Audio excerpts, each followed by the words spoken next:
अगर आप अपने स्किन के ऊपर टैटू बनवाना चाहते हैं या टैटू ऑलरेडी बना चुके हैं तो ये वीडियो आपके लिए है। जो लोग टैटू बनवाना चाहते हैं या बनवा चुके हैं उनको ये जानना भी जरूरी है कि इसके रिस्क फैक्टर्स क्या हैं, क्या इसके नुकसान हो सकते हैं, क्या इसमें हमें परहेज करने चाहिए, बनवाते टाइम प्रिकॉशंस क्या लेने चाहिए और इसके बेनिफिट्स भी हमें कहाँ है। क्योंकि कई बार इसमें हम कुछ कंडीशंस में भी टैटूओं का प्रयोग कर सकते हैं, तो इसके बारे में जानकारी होना जरूरी है। नमस्कार, मेरा नाम है डॉक्टर सुनील कुमार राणा। अगर हम टैटू के बारे में बात करें तो बेसिकली ये क्या होते हैं, ये परमानेंट स्किन के ऊपर मार्क है या एक किस्म का डिजाइन है जो आपके चमड़े के ऊपर बनाया जाता है परमानेंट इंक के हेल्प से। अगर हम परमानेंट वर्ड यूज कर रहे हैं तो ये आपके चमड़े पे हरदम के लिए रहता है, ये फेड अपने आप नहीं होगा। और अगर किसी को ये फेड करवाना होता है तो उसके लिए टैटू रिमूवल मशीन्स होती हैं, लेजर्स होते हैं, उनके हेल्प से इसको हटाया जा सकता है। तो टैटू बनवाया कैसे जाता है, बेसिकली एक हैंड हेल्ड मशीन होती है, एक प्रोब, एक पेन जैसी मशीन होती है जो कि स्विंग मशीन, सिलाई मशीन जैसा काम करती है, जिसके आगे एक नीडल लगा रहता है और वो नीडल आपके स्किन में पियर्स होता है। वो जब आपको लगाते हैं मशीन से तो वो छेदता है आपकी स्किन को और उसी हर एक छेदने के साथ साथ उसमें परमानेंट इंक भी आपके चमड़े के ऊपर जाती है। जब ये पियर्सिंग होती है तो एपिडर्मिस और डर्मिस दोनों लेयर्स को ये पियर्स करता है, जिस वजह से पेन होना, माइल्ड स्वेलिंग होना और हल्का सा ब्लड आना, ब्लीडिंग होना, ये नॉर्मल है। जनरली इसमें अनेस्थीसिया की यानी कि सुन करने की जरूरत नहीं पड़ती है। अब हम पहली जो चीज बात करेंगे वो है इसके रिस्क फैक्टर्स की। तो देखिए, सबसे पहला जो रिस्क फैक्टर इसमें देखा जाता है वो है एलर्जिक रिएक्शंस। कोई भी फॉरेन चीज अगर आपके शरीर में प्रवेश करेगी तो आपका शरीर उसके अगेंस्ट लड़ सकता है और एक इन्फ्लेमेशन यानी कि सूजन, जलन, इरिटेशन, रेडनेस, इचिंग, ये सब उसके सिम्टम्स आपके शरीर में पैदा हो सकता है। और इसकी वजह होती है इंक। जो हम ये परमानेंट इंक यूज कर रहे हैं आपके स्किन के ऊपर, जो ये कलरफुल इंक्स हैं जैसे लाल रंग का, ग्रीन रंग का, येलो रंग का, ये ज्यादा आपके स्किन में एलर्जिक रिएक्शन कॉज करता है। देखने के लिए ये भी मिलता है कि अगर इंक प्यूरिफाइड नहीं है, अगर उसमें लेड या निकल मटेरियल है, मेटल्स हैं उसके अंदर, ऐसे कुछ इंग्रेडिएंट, तो आपके शरीर में रिएक्शन ज्यादा भी हो सकता है। साथ में देखने के लिए मिलता है कि मिलावटी अगर इंक है, कि अगर उसके अंदर प्रिंटर की इंक डाल दी गई है या उसमें कार पेंट वाला इंक डाल दिया गया है तो भी नुकसान हो सकता है। बिकॉज कई स्टडीज में देखने के लिए मिला है जो ये इंक होती है अगर वो ऑथेंटिक नहीं है, मिक्स टाइप की है, खराब है, तो एलर्जिक रिएक्शन बहुत सीवियर भी हो सकते हैं आपके स्किन के ऊपर। दूसरी इसमें कंडीशन जो देखने के लिए मिलती है वो है स्किन का इन्फेक्शन।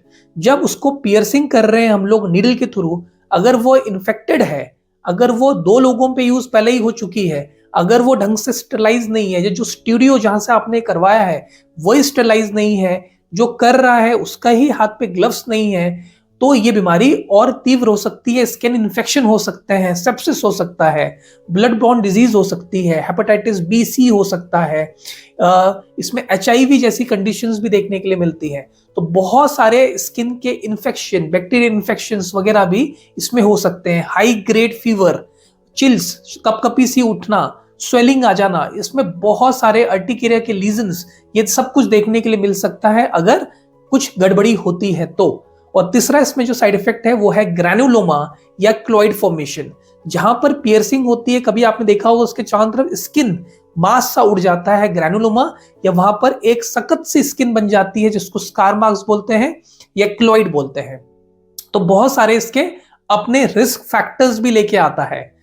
तो अब दूसरे जो हमारा टॉपिक है कि प्रिकॉशंस क्या ले सकते हैं, कैसे हम इन रिस्क फैक्टर्स से बच सकते हैं। पहली चीज, जहां से आप ये करवा रहे हैं पहले वो स्टूडियो देखिए, वो सही है, लाइसेंस वाला है कि नहीं है, जो ये आर्टिस्ट कर रहे हैं हमारे शरीर के ऊपर टैटू वो ऑथेंटिक है कि नहीं, वो उनको एक्सपीरियंस है कि नहीं, ग्लव्स मास्क सब लगाया है कि नहीं लगाया, क्या वो कमरा पूरा स्टरलाइज है कि नहीं, जो वो इंस्ट्रूमेंट्स नीडल्स यूज कर रहे हैं क्या वो स्टरलाइज है कि नहीं, मशीन स्टरलाइज है कि नहीं, इंक अच्छी यूज कर रहे हैं कि नहीं। आपको ये सारे के सारे प्रिकॉशंस लेने पड़ेंगे। इवन आपको ये भी देखना पड़ेगा कि क्या आपके शरीर में कोई और टेंडेंसीज तो नहीं है, जैसे क्लोइडल टेंडेंसी तो नहीं है, या ऐसी कोई टेंडेंसी तो नहीं है कि अगर कहीं पर चोट फोड़ा फुंसी होता है तो शरीर का मांस वहां फूल जाता है, घाव जल्दी नहीं बढ़ता? क्या आपको डायबिटीज वगैरह तो नहीं है, हाइपरटेंशन तो नहीं है? बिकॉज हाई ब्लड प्रेशर हो सकता है ये कराते कराते, ब्रैडिकार्डिया, टैकीकार्डिया ऐसी कंडीशंस होने के चांसेस होते हैं। ठीक है, श्वास फूलना, ये सब चीजें भी देखने के लिए मिल सकती हैं। तो आपको ये सब चीज देखनी पड़ेगी कि क्या आपको कोई अंडरलाइन कंडीशंस तो नहीं है ऑलरेडी पहले से, या आपको कोई फीवर का कोई समस्या तो नहीं है, या आपकी इम्यूनिटी वीक तो नहीं रहती, क्या आप अल्कोहलिक तो नहीं है, स्मोकर तो नहीं है? क्योंकि सारे फैक्टर्स को मद्देनजर रखते हुए ही आपको ये कराना चाहिए, और इवन आपको ये अपने आर्टिस्ट को बताना चाहिए कि मुझे ये कंडीशंस हैं, तो वो उसी हिसाब से ये कर सकता है पियर्सिंग वगैरह। तो ये हो गया प्रिकॉशन। अब हम बात करते हैं इसके फायदे की, कहां पर इसका बेनिफिट्स हैं। अब बहुत सारे पेशेंट्स आते हैं जिनके जो आईब्रोज वाला एरिया है बहुत फेडेड होता है, तो परमानेंट इंक का हेल्प ये हो सकता है कि ये आईब्रोज को भर सकता है। जो पेंसिल हम यूज करते हैं या आई लाइनर या लिप लाइनर के तौर पे भी इसका यूज किया जा सकता है परमानेंट इंक का। किसी को एलोपेशिया हो जाता है या किसी को चोट लगती है, वहां से बाल उड़ जाते हैं, तो उस जगह पे इसका प्रयोग भी किया जा सकता है। जैसे एलोपेशिया एरिएटा में कहीं पर ट्रॉमा हो गया है, चोट लग गई है, उसके बाद वहां से हेयर परमानेंटली खत्म हो गया है, तो वहां पर भी इसका प्रयोग किया जा सकता है। तो ये थे इसके रिस्क फैक्टर्स, प्रिकॉशन, एंड हमने इसके बेनिफिट के बारे में बात कर ली।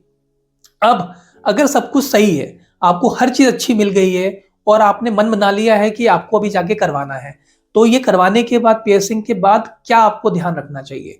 पहला ये होता है कि जो शुरू के 2 हफ्ते होते हैं वो बहुत इंपॉर्टेंट है। अगर इन शुरू के 2 हफ्तों में पियर्सिंग वाले एरिया में खुजली, जलन, इरिटेशन, पानी सा डिस्चार्ज हो रहा है या स्वेलिंग है, तो आपको तुरंत अपने नजदीकी चमड़े के डॉक्टर के पास चले जाना चाहिए, क्योंकि ये हो सकता है कोई रिएक्शन स्टार्ट हो गया हो।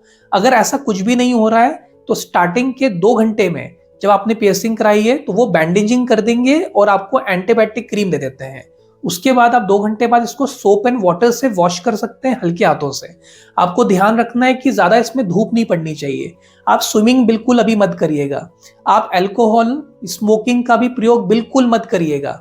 इसमें एंटीबायोटिक्स क्रीम का प्रयोग करते रहना है, और दर्द होता है तो दर्द की गोली भी दी जाती है। ये स्टार्टिंग के शुरू के 1 हफ्ता 2 हफ्ते आपको ये प्रिकॉशंस लेने होते हैं।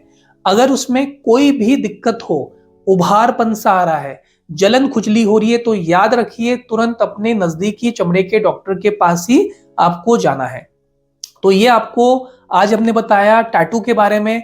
आप बेफिक्र होकर इसको करवा सकते हैं, लेकिन जो हमने बताया है इसको भी आपको अपने ब्रेन में रखना जरूरी है। अगर आपके कोई भी क्वेश्चंस होते हैं तो आप कमेंट सेक्शन बता सकते हैं, मैं आपको जरूर रिप्लाई करूंगा। धन्यवाद।